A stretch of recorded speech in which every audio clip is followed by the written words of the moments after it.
And a pleasant good Wednesday evening. I'm Chase Miller, and welcome to the month of December for the YourLiveEvent.com Coaches Show. And happy holidays to you and yours as well. As always, the Coaches Show presented to you by the Hillsborough Economic Development Corporation. This week on the program, we'll open up with Calvin Kraft, the commissioner of the Barnes County girls basketball and boys basketball tournaments, also the Enderlin Eagle boys basketball coach. He'll be joining us as he's previewing the Barnes County basketball girls tournament, which begins next week in Valley City. From there, Bryce Laxdal of Northern Cass Boys Hoops will be joining us. We'll hear from Ryan Weber of the Sargent County boys basketball team as well. John Clark Jr. and Mahnomen-Waubun will be joining the conversation. We'll get to our crowning moments and a senior spotlight with Zander from Ada-Borup-West, part of that Ada-Borup-West trap shooting team. That and more still to come here on the YourLiveEvent.com Coaches Show.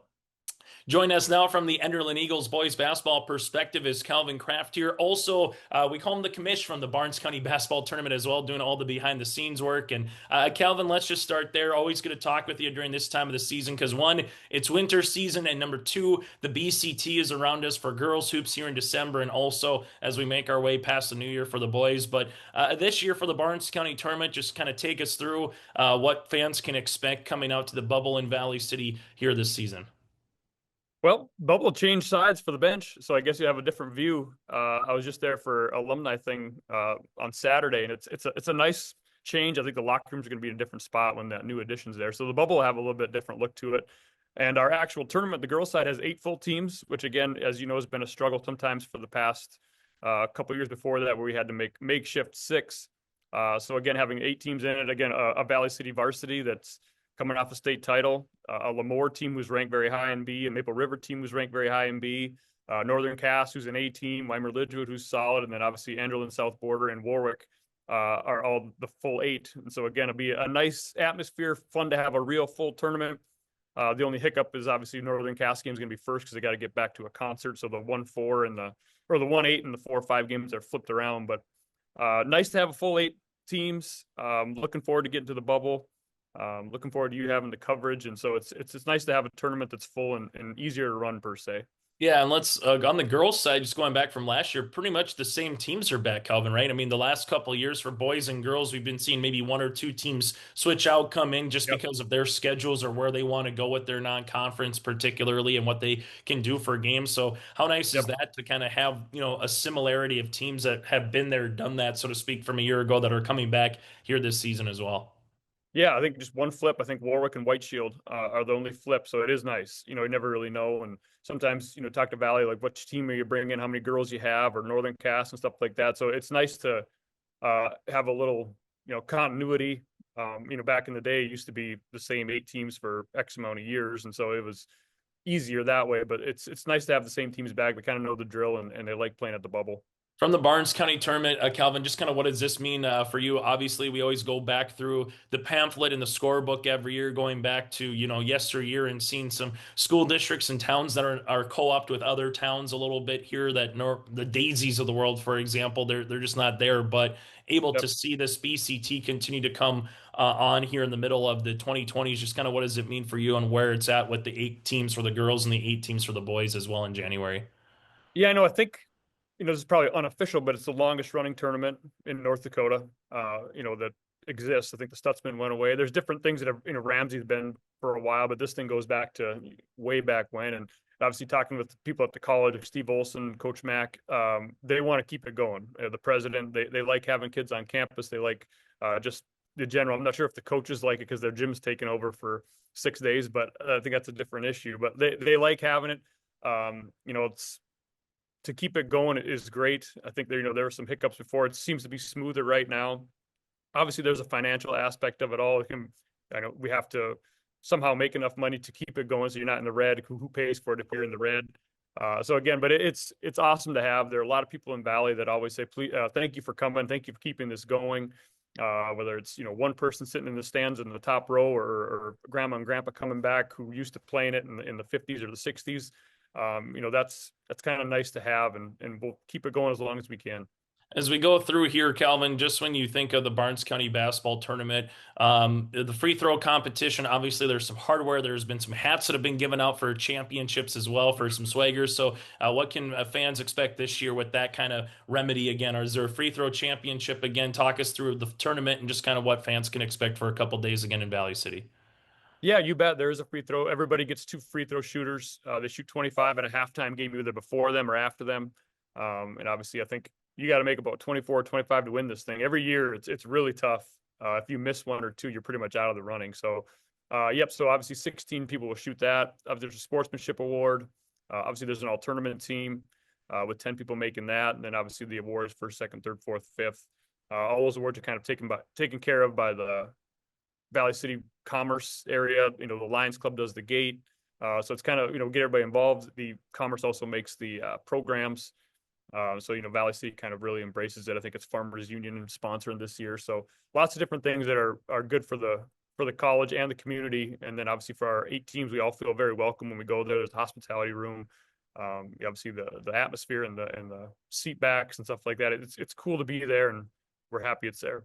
Final thing that I'll ask you about the tournament here, Calvin. Just we always kind of go over, a college court gym compared to a high school gym. Sometimes in districts, you might play in a college region. I would say 9 times out of 10 in this area, you are playing on a college. And obviously, once you get to state, you're playing on a college level floor. So, what can you kind of take as a high school coach, having some more room? Obviously, a couple more 3-point lines to worry about for players to, chuck one up from 19-9, so to speak, or Yep. 21-9 and how far it goes back. But what do you kind of just take playing on a court like this that's a college level early on in the season? Well, obviously, selfishly for some of our teams, girls and boys, the district tournament and the region tournament is also here. So, I mean, there's a potential for some of the teams to play 9 games at the bubble. And I think that is somebody would be lying if they said it's not an advantage. Same thing with the Civic Center. Sometimes over there, if you were in the Stutzman and you were in the district and the region, you had 9 games there. You maybe even state qualifier. So, I mean, just getting on a 94-foot court is different. I think Lidgerwood has one. But you play 19 games in a Class B setting or 21 in an A, you're going to be on a college court a handful, not even times. And so it is a different, you feel how tired you get. You feel what you can do. Do you press? Do you not press? There's some different things that you can do on a 94-foot court that you can't on an 84. Or sometimes in some schools, it's like a 74 or 75. Obviously, Maple Valley is different now, but there are some that are shorter. So I know some teams that dropped out before were kind of like, well, maybe we do get back in because the districts and regions are there. So, there's a little bit of gamesmanship there. But obviously going on a 94-foot floor is very good for girls, boys, everybody, just to get their feet wet and realize what your lungs are going to feel like at the end of 32 minutes versus, on an 84-foot court. As you're worrying about the BCT, you're also worrying about your own boys basketball program here as well. Calvin, head coach for the Eagles. So just take us through what fans can expect this winter season for Enderlin and some of those that are coming back that are going to be leaders on the club this season here for your club. Yeah, we struggled to score the last couple of years. We had a long run, and I think we've made 9 region tournaments of the last 12, and we just missed the last 2. And so I think we're on a climb. We're a little bit older, we're a little bit stronger, we're a little bit bigger. We'll have 6'5", 6'3", 6'2", 6'4". We'll have a little bit bigger lineup this year, and I think if we get to the half court and not turn it over before we get there, we'll be tough to guard. And so I think our upside is higher. Can we not turn it over 20 times? Can we handle the ball a little bit better? We've been there, done that now a little bit, so we should be an improved team. Obviously, Oaks and Hankinson will be probably the 2 best teams in the region, and they're in our district. After that, you go Barnes County North all the way to Tri-State, us, Richland, Wyoming. I think it's a lot of parity there, 3 through 9. I think a lot of battles will happen in that 3 through 9 area, and we're hoping we can compete. We play a lot of teams from District 2, too. We play about 6 or 7 of their 9. So we play pretty much just region teams in our regular season, and we're looking forward to that. That'll be a fun winter. We have 14, 15 guys, and, excited. Luke Wall hopefully could be back after his injury, a year and a half or a year and a couple months ago now. So he's potentially going to be in the lineup. That'll be kind of a fun thing to have back for us. That would make us a lot better basketball team, too. We have 5 seniors, 5 freshmen, and then a few of people in between. So looking forward to the year. We're hoping we're going to compete. We can handle a couple things in the front court. We'll be tough to guard in that area. The one thing I'll ask, Kelvin, I've asked a lot of coaches is now having 2 years in the two division system. I know people still call it classes. It's going to be tough not to call it classes after so many years, but third Yep. year of this three division system, what's the one thing you've learned and what's the one thing I guess you've liked from a B division coach here, Calvin, going into year number three? I like just the aura of it. Obviously, having 18 teams in our region and having a district tournament. 2015, I'm old enough to know that we played in a few district tournaments back then too as a coach, and so it's the best thing is the district tournament, I think, and having a standings and having a thing like that. And obviously, we've missed the district tournament the last two times because of the play-in game. We're hoping to obviously get there this year, but having that is really cool. And then getting to that region tournament, obviously, and then having those play-in games for state, like you feel like, and obviously we've played Kindred a couple times in the region semifinal and championships, and Oak Groves and Central Cass is when we had our run, and you feel like it's all or nothing. You could go 20-0 and you lose to the best team in the state, and you might be the second best team in the state, and obviously you're at home. And so we've been in that situation a couple times. And so when you feel like you have a chance and it's not a all for nothing if you mess up one game, and you're going to get the best 8 teams at state per se, which in the past probably wasn't the case. I think all those things are probably the best thing that three divisions brings to us. Yeah, it's going to be a lot of fun, Calvin, as always. Thanks so much for your time. Looking forward to seeing you at Valley City and seeing you on the court this season as well for Enderlin boys basketball. Yeah, perfect. Thanks for the coverage. Obviously, everybody loves that you guys are in our area and you come and do the Barnes County, do the district, sometimes the region audio, whatever you guys get. But we love having you, and thanks for the continued coverage in all sports of our area. And again, Calvin Kraft, head coach for the Enderlin Eagles boys basketball team, the commissioner of the BCT. We can add some other names as well on the back of his first and last name here for Enderlin. As always, that is Calvin Kraft. We'll continue with more after this here on yourlivevent.com. Hillsborough Economic Development Committee supports businesses in the Hillsborough community in the form of loans and grants. Experience Hillsborough. There's more at 104. Join us now from Northern Cass is the head coach of the boys basketball club this season again, and it's Bryce Laxdal here as they get ready for the upcoming 2025-26 basketball run. And for you, Bryce, just taking a look at the group this season, just kind of take us through some of the guys that are returning and the expectations for Northern Cass in this third year of this three-division system. Thanks for having me on, Chase. We bring back a lot of skill guys. Not a lot of height, but we'll have a lot of guys that can handle the ball. A lot of guys that have played a lot of basketball. Bring a guy with point guard Miles Freilich, smaller guy, but he always seems in the mix of everything. He's always on the floor. He's got floor burns all over the place. He'll be really a guy that kind of gets us going this year. Then Hudson Rachel. He's a guy that's been starting for us off and on since 7th and 8th grade. So he's been playing a lot of basketball. He's a nice knockdown shooter. He's put on a little bit of muscle this year. I'm excited for him. Brooks Crockett is another guy coming back. He's really improved over the summer. He had a really nice football season, and I'm thinking he's going to have a good basketball season too. Another nice shooter, and then he's got some size that we're really going to need. And then kind of rounded out, Parker Zeski started every game for us last year. He'll be back. Lefty shooter. At the end of the year last year, he really played some nice defense for us. On the other team's best guard throughout the postseason, he really stepped it up. I think he can bring some stuff defensively for us that we might have to, being undersized, might have to try to do some different things. I think he can really play a pivotal role in that. And then Chris Hoyland and Chase Stevenson are a couple of big guys that we're going to need to they're only about 6'1", 6'2", but they're really going to have to play a lot of guys. A lot of guys are a lot bigger. You got Dearly and Samuelson, Valley City are big guys. We just don't have that size this year that we've had with, Trey and Keelan and even Sam Nelson in the past, some guys that, were 6'5", 6'6". We just don't have that this year. So those two guys and maybe even Brooks are going to have to play in the post. And I think maybe Brody Zeski a little bit can come off the bench and fill those other guard spots as needed. So that's kind of right now a 7 guys I see playing a little bit for us, but you never know. In the first game of the last season, a lot of stuff that changes. So there's opportunity for everybody.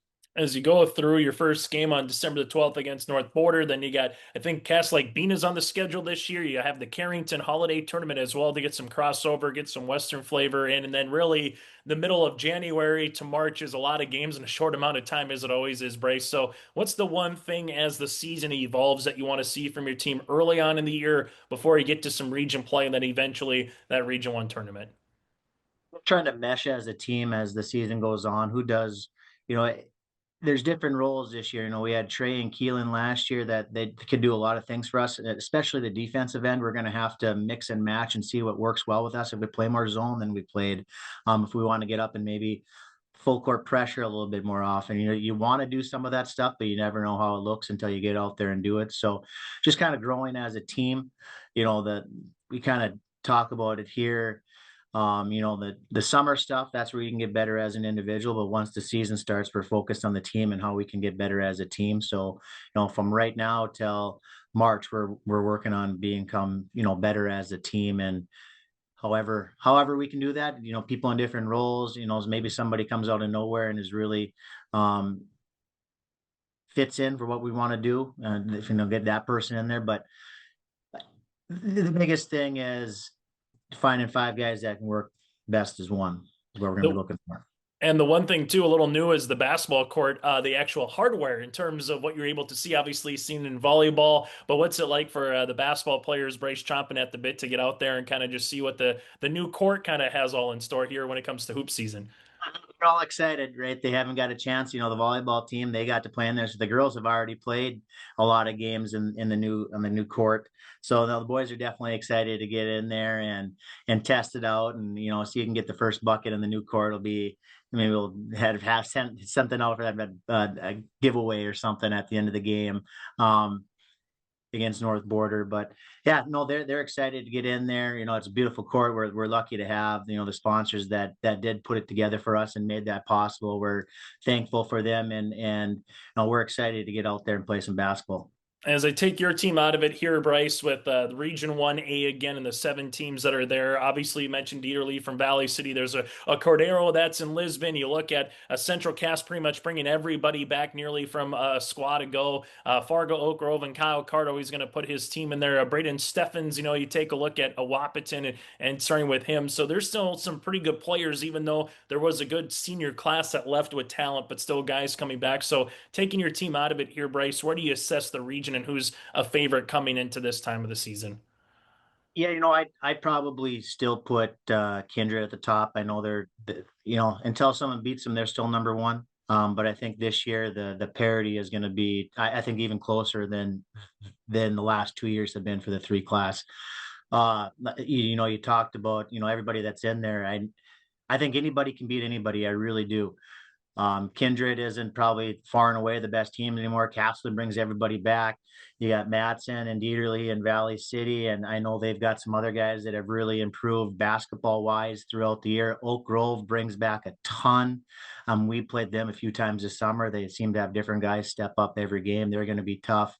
Yeah, and Wahpeton, right? We went triple overtime with them last year, and they bring, seems like, everybody back, step in, pull up and hit every mid range there is. So I think it's going to be competitive every night. I tell someone beats them, I'd probably put Kindred there, and Castleton's going to be tough. But then I know those other teams can beat anybody too. So it's going to be a battle every night. It'll be, you know, when it comes to postseason, whatever matchup's the best, because I think 1 through 7 is really not going to matter much. It's who matches up well with who is really going to be the difference that first round. Yeah, I was going to ask you about that. A guy like Brooks Bracco that comes back, right? He's only a junior when it comes to the basketball court, a guy who can shoot, dribble, drive, get to the rim, dunk. But he's just not the one area when it comes to matchups here, Bryce. So as you go into it with the squad this year, it's going to be more zone. Is it box and chase? How are you want to up and down tempo style, or a grind it out half court as you kind of had to do with Wahpeton in that 3 overtime game at our first 1-60? It kind of felt like who was going to finally, you know, come out and win. So what's the style of play, so to speak, Bryce, that I know it'll change a little bit game to game, but what's the style that you want to see from your club this season? Yeah, you know, been asked that a lot this year. Everybody thinks we're going to get up and run and up and run. And yeah, getting up and running is fun until, you know, you're the team that's out of gas and you've wasted possession. So we still want to value the ball and value the possession. I think if we get One thing that may be a little bit different, if we see an open shot right away, especially if it's an outside shot from a couple of those guys we talked about earlier, we'll probably, give them the green light. But we still want to, try to do 2-for-1s at the end of quarters, at the end of halves, and we want to make sure that we're not turning the ball over at a high rate. One thing that we've done a really good job of the past 4 or 5 years is we haven't averaged more than 10 turnovers a game. So that's, something that's really important to us. So we still want to, value those possessions, not turn the ball over, but we want to get up and we probably want to run a little bit more than we have. And we maybe want to push the tempo a little bit, especially against those teams that do have some big guys that are maybe going to try to, grind it inside. We just are going to have a tough time matching up with a lot of that. Every possession down, if it's going to be grinded out, that's probably not the style that we want to play for full 32 minutes. So we'll probably try to run a little bit more, but we're going to see what works and what doesn't. If it works, we'll probably keep it up. If it doesn't, we might switch it up. It's one thing about high school. You can't get to recruit guys that you get the guys that you have, and you got to figure out the best way that they can play basketball that season. So early on, we'll probably try a whole bunch of different things and see what the kids like and what we're successful at. And then we'll probably roll with that at the end of the year. Just a couple more things for you, Bryce, before I let you go. Just across the state, we mentioned it in the region. A lot of people are going to remember Devils Lake and Kindred the last couple of years and what they were able to do in those championship games in Bismarck or the Fargo Dome. Obviously, Devils Lake win a AA football championship. Mason Palmer kind of being the dude. Where do you see it across the state of North Dakota for a couple teams? Again, taking your team out of it, who are some teams that you say, if they're coming into your backyard on a Tuesday, Thursday, Friday night, go out and watch some really good hoops? Beulah is going to be really good this year. They bring a lot back.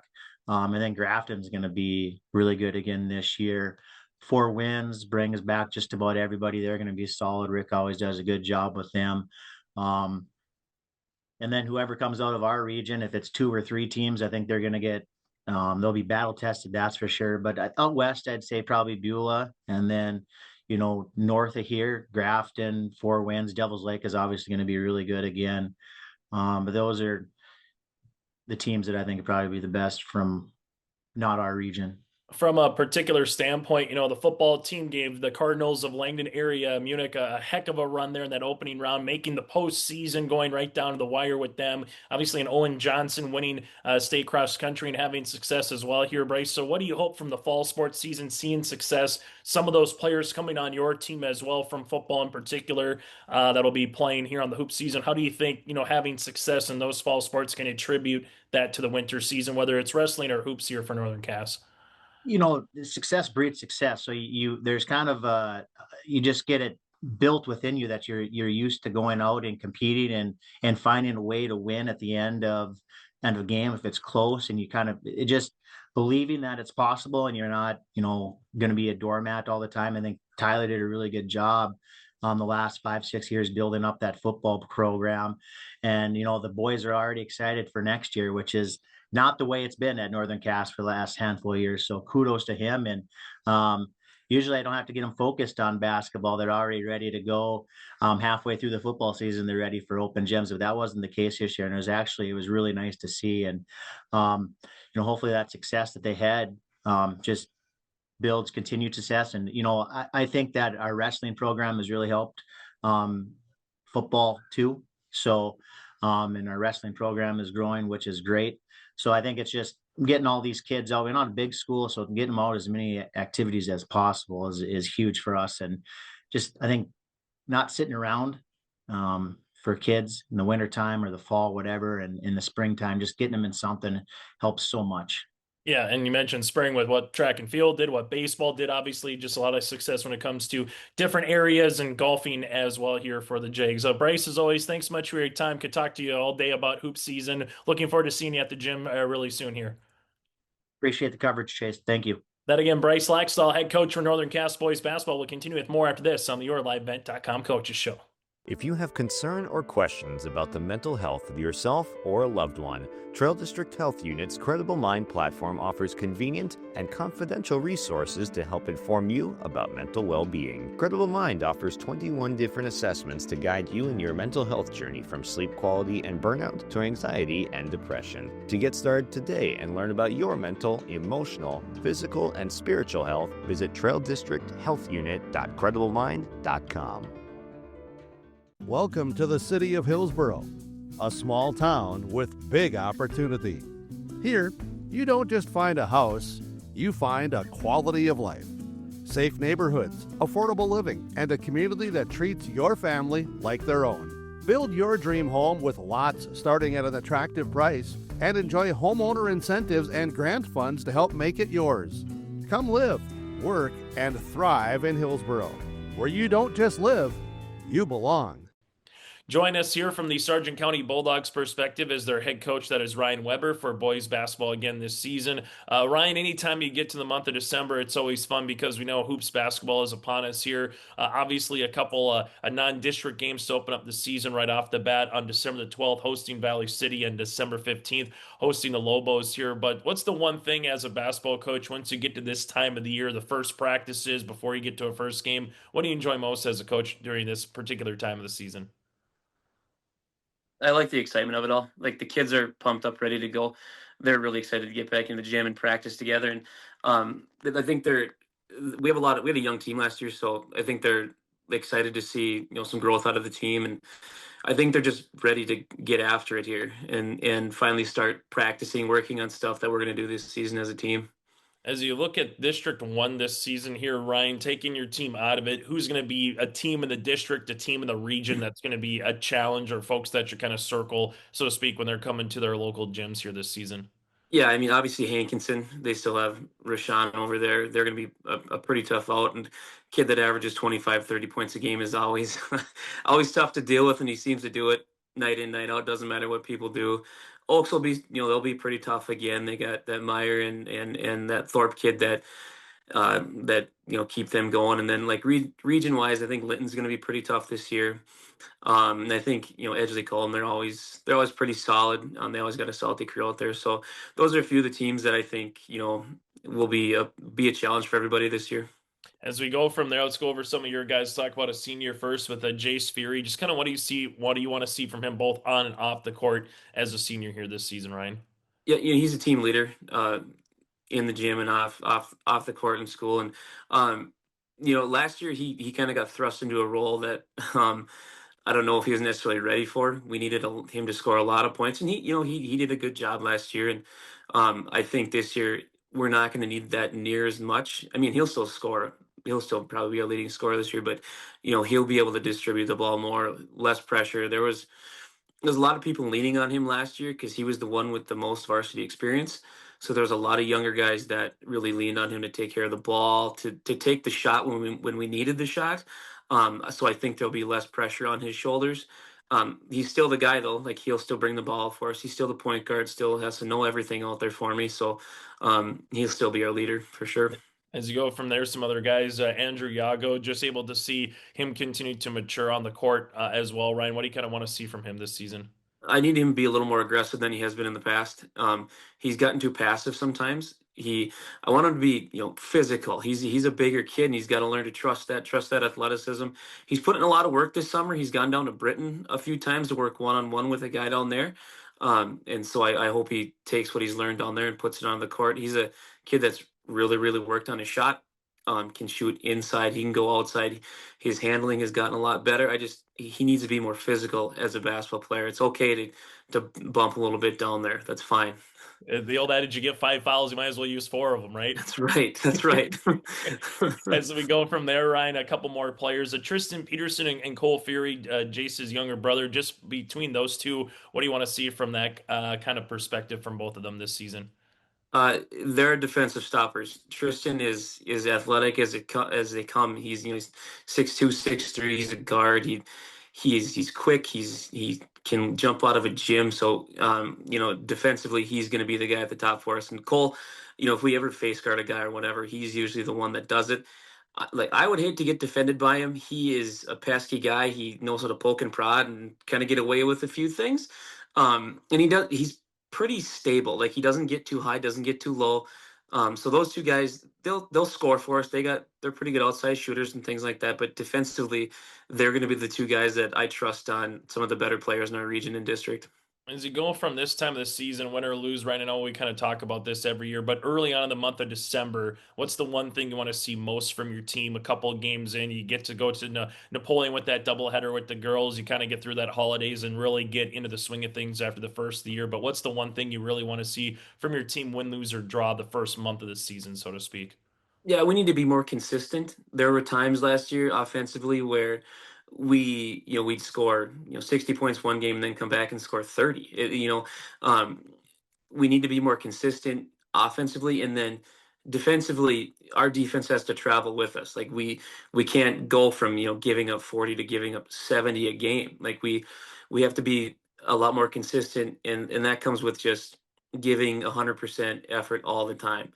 And we got to see more of that this year. And I think we'll get there. We got some young kids too that we can throw out there that'll provide a bit of a spark.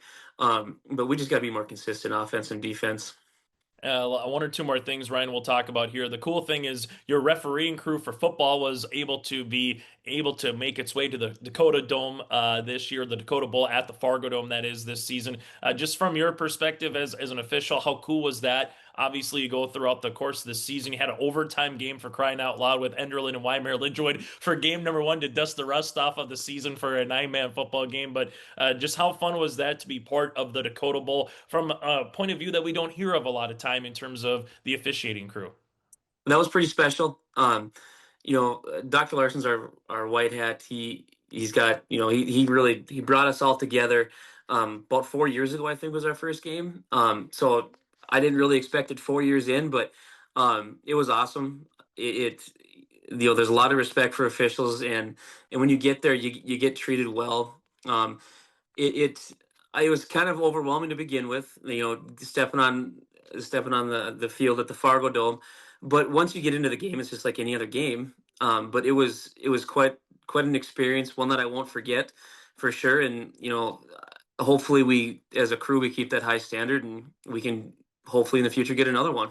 There's always things for officiating, for umpiring, for any particular sport here, Ryan. So as you kind of alluded to with Chris Larson there, kind of getting the local guys in the Milner area all together from Foreman, Gwinner, and just kind of making a crew that comes together. Why should someone maybe give it a shot if they're in a similar situation like yourself, whether it's teachers or maybe someone that still wants to be involved in the game in some capacity? It's very rewarding, and it does kind of scratch that itch. I like being around football. I was a coach for a while, and it does it gets you back on the field. Um, it As a coach, I like having somebody come out and ref. That It's a tough gig, and we need more people to do it. But like, I don't know. It's kind of tough to put into words like what it means and why people should do it. We obviously need more refs, and more officials in the area, but it's quite a rewarding thing to do, and then to be honored like we were. That's quite a rewarding thing. But it's a need right now, and I don't know. It's tough to put into words like what I don't know. Can we start that over? Yeah, Yeah. go for it, Ryan. Yeah. Okay. What was the question again? So just kind of with the 1-2 combination of, why should someone get involved with officiating, whether they're a teacher or maybe someone that wants to have that opportunity to continue to be part of the game, no matter, if it's football, basketball, baseball. Why should someone, give that umpiring or refereeing, opportunity a spot? It scratches that itch. Gets you on the field, gets you on the court, keeps you around the game, and it allows you to mentor some kids. I know, like, youth sports right now, there's a lot of like bad stuff going on around like the parents at the games and stuff like that, and it kind of allows you to be a mentor for some youth sports, or when you get into the varsity level, it allows you to communicate with kids, try to show them how to handle situations, things like that. But it's definitely a rewarding thing. Going to the Dakota Bowl was awesome. That was quite a rewarding thing. But I think just getting to be around friends we have Dr. Larson, who's the superintendent at Milner, Jake Schlecht, who's up in Enderlin, Nick Nelson, he's up in Fargo, and Cam Anderson's in Wyndmere. But it's a good opportunity to hang around some guys and then get to know some people too. I'm going to be doing baseball this spring, so like I'll get to ump with Eric Olson, who was my Babe Ruth coach. It gets you around some people, gets you around a lot of really good guys too, and it helps you learn to become a better person. I was just going to say, how do you take anything away from the officiating world, even though it's a different sport, right? What do you take away as an official from football to being a head boys basketball coach at the varsity level here for Sargent County? Is there some similarities or certain things where you're like, okay, I need to talk to an official, but all of a sudden I'm putting my ears on as if I was an official, and how do I want to get, treated? So how does that, 1-2 combination kind of work for you now once you get into the winter months as a head coach here, Ryan? Yeah, it definitely changes my perspective. I think as a coach, I've become more calm. Um, as the umpire on our football team, our football squad, if I get yelled at by a coach or whatever, that immediately ratchets things up a little bit. So as a coach, when I talk to any official, I just go in there asking questions, be calm about it.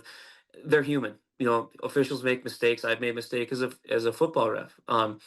It happens, and as a coach, I got to realize that too. Like, yep, I might not agree with it, but they're human, and that's the way it is. And again, I think that's part of being a role model for the kids and showing them how to handle things, how to handle defeat or disagreement or things like that. You can disagree with an official, and you can have a conversation with that official. You're not going to agree. Maybe you do, maybe you don't, but in the end, they're human and they're ref in this game, so you gotta move on with it, and that I think that's one of the bigger things that's changed for me as a coach for sure.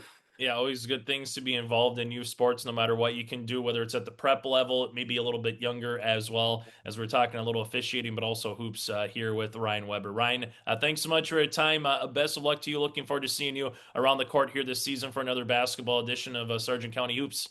Yeah, thank you, Chase. I appreciate it. That again, Ryan Weber, head coach for Sargent County boys basketball. We'll continue with more after this on the YourLiveEvent.com Coaches Show. Live, work, and play here in Hillsboro, North Dakota. The Hillsboro Economic Development Committee can assist you with information and support for business and housing. Experience Hillsboro. More at 104. Game report here.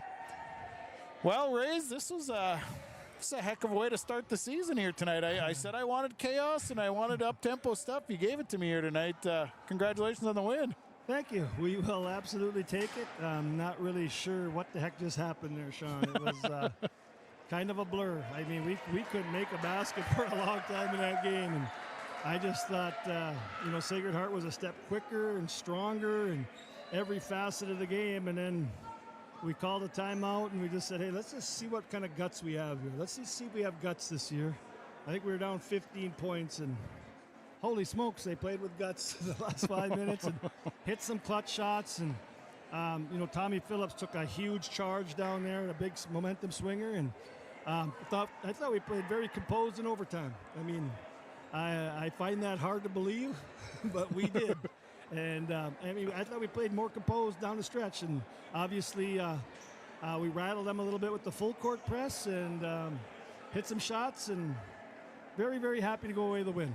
And I really thought your defense really turned the tide in this thing, because once you started putting the press on, and then you guys just tightened it up on the defensive side, and I really thought that was a big difference maker in this. Yeah, I thought we were a step slow in our half court trap and just couldn't get anything going. But like I said, that last 5 or 6 minutes there, it just seemed like we were everywhere. Like we had 6 or 7 guys on the floor, and obviously fun to watch, and I don't think we can count on that every game, but we did it tonight when we had to, and we will, like I said, we'll take it. I win or lose, I was very, very pleased with the guts that we showed there, not just giving up and caving in. I know this crew last year, I think we would have gave up and we would have had that pouty face and pointed fingers, and I like how we stuck together this year. That's obviously a great sign going forward. Well, and I think really that second half, your shot selection got better. You weren't settling for threes. You guys were getting to the basket and making layups. Yeah, we absolutely. We took a lot of off-balance shots tonight, and that's good and bad. We got kids that can make those shots, but if you're not making them, it's hard to get rebounds when you're off balance. So, and that's something we got to shore up. We got killed on the boards tonight. I know we gave up way too many offensive rebounds. So, lots to work on, obviously, but they saw the speed of the game, I think, and we finally adjusted to the speed of the game at the end there. Well, you got a big win tonight. You take on Ada-Borup-West coming up on Thursday night. That's another big matchup, another tough game for you. That should be another fun one. Yeah, it should be a really fun one. I would think both pretty evenly matched teams, and obviously whoever makes shots and gets rebounds and plays good defense, obviously will win that game. So looking forward to that already. It'll be fun. Hopefully this win tonight will give us a little bounce in our step and carry us forward, and we'll have a lot of energy come Thursday night. Ray's looking forward to it. Congratulations. This is a fun one here tonight, and we'll see you Thursday night. All right. You can't wait, Sean. Thank you.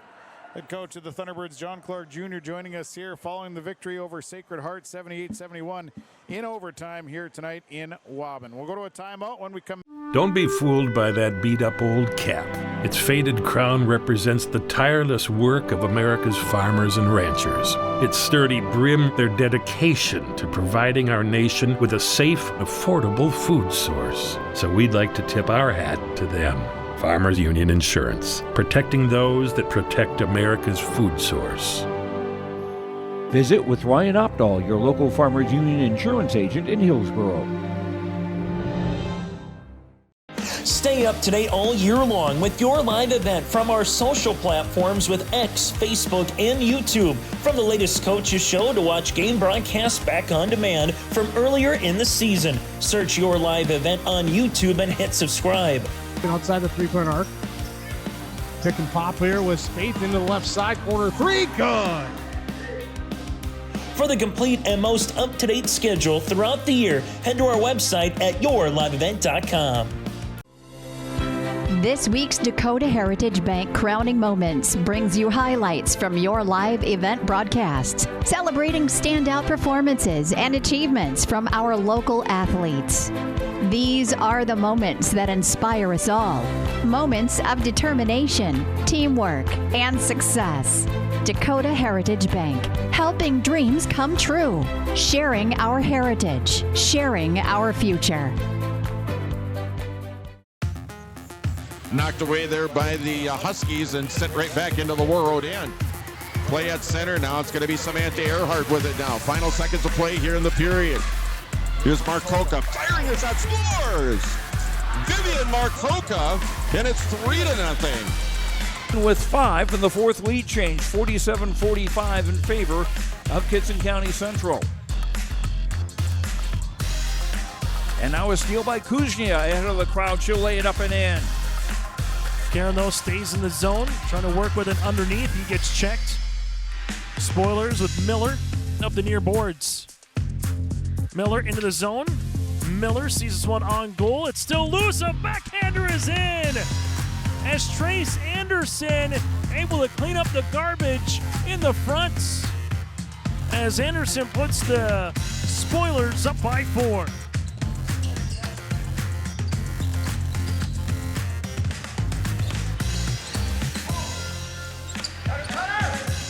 Tegan Johnson, number 1, also in the game for Climax Fisher. Peyton Hoffman. Good pass and a basket for Paulsrud.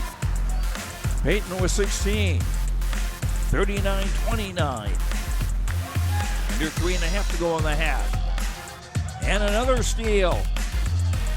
Peyton Hoffman driving and scoring. We're going to turn number 5 in the game and gets a 3. Andover leading in the shots on goal department, 14-13. Gathered up here now by Warroad, Marcoka. Olivia Anthony, here's Jeannie French, top of the circle, fires one, scores! Turn with 5 in the fourth lead change, 47-45 in favor of Kitson County Central. And now a steal by Kuznia ahead of the crowd. She'll lay it up and in. Brooklyn with 4. Knights cut the gap to 17-11.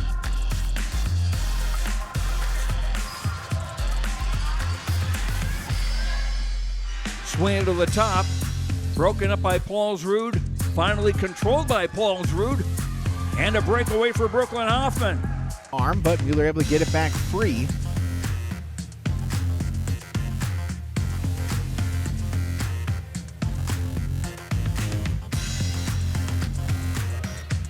As cradle by Hensley, going to look for the pinfall. There it is. Aiden Hensley, the pinfall victory in 1:36. In front of that goalie chest pad and able to keep it close to him. There's a shot, though, on the way off the faceoff for Liam Marquardt. Chicken wing. Bond looking to spin around.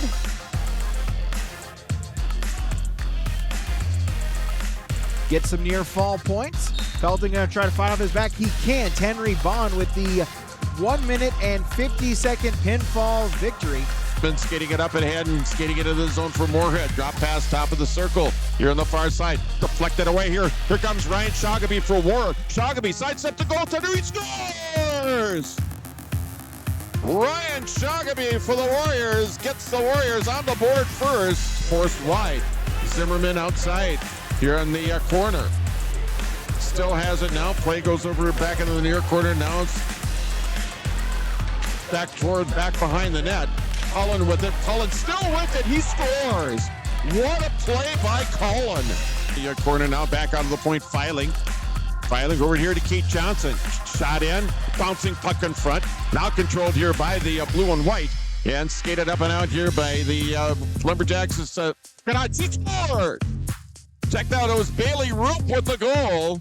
12 points, but only 2 points here in the second half for Natalie Hami.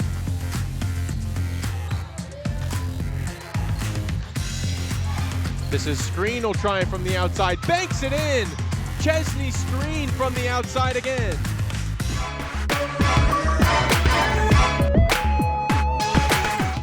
We have senior spotlights with YourLiveEvent.com and an opportunity to have some conversation with Ada-Borup-West Trap and some seniors on the Trap team. The full roster, we may have a few more joining us as well, but a full roster of seniors on the Trap team include McCoy Anderson, Audrina Eggen, Joseph Boeing, Anna Betker, Caleb Karlsrud, and Zander Brower, who joins us today. Zander is going to join us, have some conversation here today. Welcome in, Zander. So first off, let's just talk a little bit. As a senior for trap shooting at Ada-Borup-West, when did you start with the trap shooting as an opportunity and as a sport and activity? I started trap shooting once I heard about it, actually. 6th grade, I heard about it. I couldn't join then. I joined the next year, 7th grade, which is when we had it open for all kids from Ada. I've been shooting since 7th grade in trap shooting, but even beforehand, I was shooting shotgun and rifle before then to get a little bit more experience before joining the team. Sure. What drew you to it? Why did you think that you wanted to be into the trap shooting?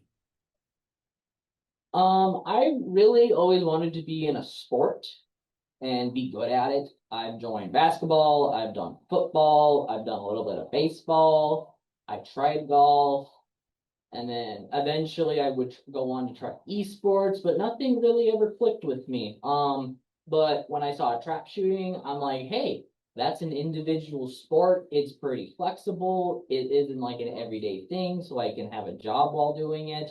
I'm pretty good with firearms. I'm well educated in that field. I feel that I am a very good person when it comes to safety. And I just was like, let's just give this a try and see how it goes. And my first year doing it in 7th grade, it was really fun and really fascinating, and just every year I continuously got better and better, and would soon find out last spring I would be top male and top overgun shooter at my team. And I did not think I would get this far. I think I would maybe get varsity, but being the best of the best, obviously not saying I am the only good player. We have so many other great shooters, including all of our seniors. McCoy Anderson, he's not here, but he actually got Top Gun a year or two ago also. But yeah, no, it's been a great experience being in trap shooting. Awesome. I'm glad to hear that. And trap shooting is one of the fastest growing sports and activities. Got to kind of put them both together, but it is a sport. And so from that point, it is one of the most the fastest growing in the United States, not just in the state of Minnesota, which has one of the largest population, though, from that standpoint. Any idea how many clays you've taken down over your time? Ballpark. Oh, well, that's a really hard question, but we actually started doing the statistics of that last spring. Just spring alone, I myself got close to 3,000 clay targets shot. In the spring alone, last year? One spring alone for one person. Now, assuming if we can take an average of, let's say, 1,500 for every other year, because spring I did shoot a lot more, and we got 2 seasons. Spring is longer than fall. Let's say 3,000 a year. So 3, 6, 9, 12. I probably shot over 21,000, 2,500, something like that. I don't know, 25,000 plays just myself. So and we talked about this when we were promoting for the fundraiser for the Ada-Borup-West Target clay trap shooting team. Just the cost that it can be for an individual to be involved in it, because it's school sponsored. However, there's a lot into it because ammunition isn't cheap, clays aren't cheap, transportation isn't cheap, all those different things that go into it. So let me ask you, with the trap shooting, does that carry over for you? Are you like a waterfowl hunter, or do you get into the fields? Are you a hunting person, or is this truly an activity you've just kind of worked on? When I was younger with my father, we used to go duck and geese hunting a little bit, but I never got to shoot a shotgun. I always just had a BB gun and try shooting little Tweety birds. We then stopped doing that, and then it was kind of a gap year where I didn't really shoot too much and didn't really hunt a lot. I would go hunting with my dad for deer season, but I didn't really get to shoot a rifle till I was older. But I still practiced with shotgun, went out, had some fun, shot clays for a little bit, and got kind of good at it. And then, I just joined trap shooting right after that as a hobby. And I was just like, again, let's just try it out, see where it goes. And it's one of the most favorite things that I love doing in my life. And it is something that I wish and hopefully I will be continuing to do in college, actually. Super cool. And there's many opportunities. So from that standpoint, you mentioned some of the accolades, but you and your fellow seniors have had a lot of great success and have been kind of a foundation for the Ada-Borup-West trap shooting team over the years. Like you say, starting in 7th grade, you've been one that's gone through the entire rung. So, post high school, what are you thinking about as far as a trap is concerned? Are you looking at, like you say, extending that into a college activity? Absolutely. I'm actually going to be going to college to Alexandria Tech Community College, which is where they have state for trap shooting, actually.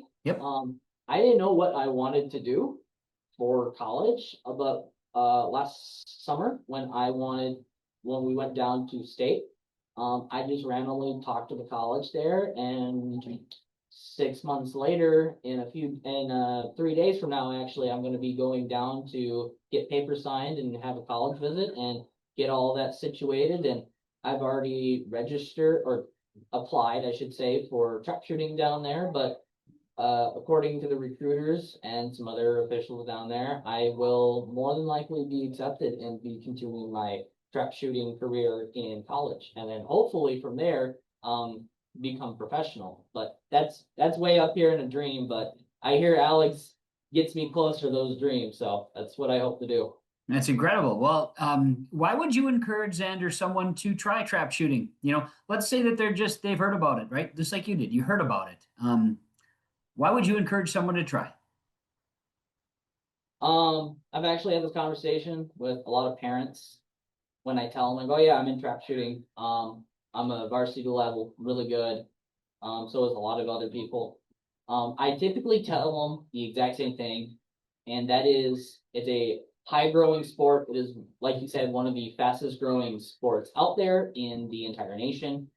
And funny enough, it is actually one of the safest sports out there because we take safety so serious, and it isn't an oopsie daisy or it isn't this or that. You take a small safety test. If you pass it, it is and if you mess up, you don't get a second chance. You don't get anything like that. You are out, and that is it.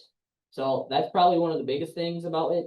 I would tell parents, because they always ask me, what do you do in trap shooting? Do you shoot people? I'm like, no, we don't shoot anyone. It's completely safe. We shoot at targets from afar, and I would tell everyone it's a safe sport.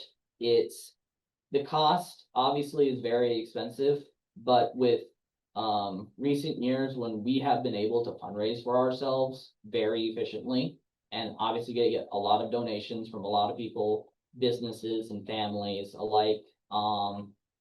It is a very fun sport in my opinion.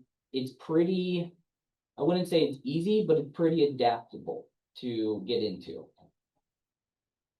That's a good answer. Zander Brower, he's one of the seniors, and mentioning the names of the seniors again for the trap team at Ada-Borup-West. They're being recognized as McCoy Anderson, Zander Brower as we're speaking, Caleb Karlsrud, Ona Bitker, Joseph Boeing, and Audrina Eggen. And we expect the additionals to be available for us here. Hopefully we can have them all for the senior spotlight. But Zander, you spoke really well on this group, and certainly wish you the best of luck because you still have the spring season to go, right?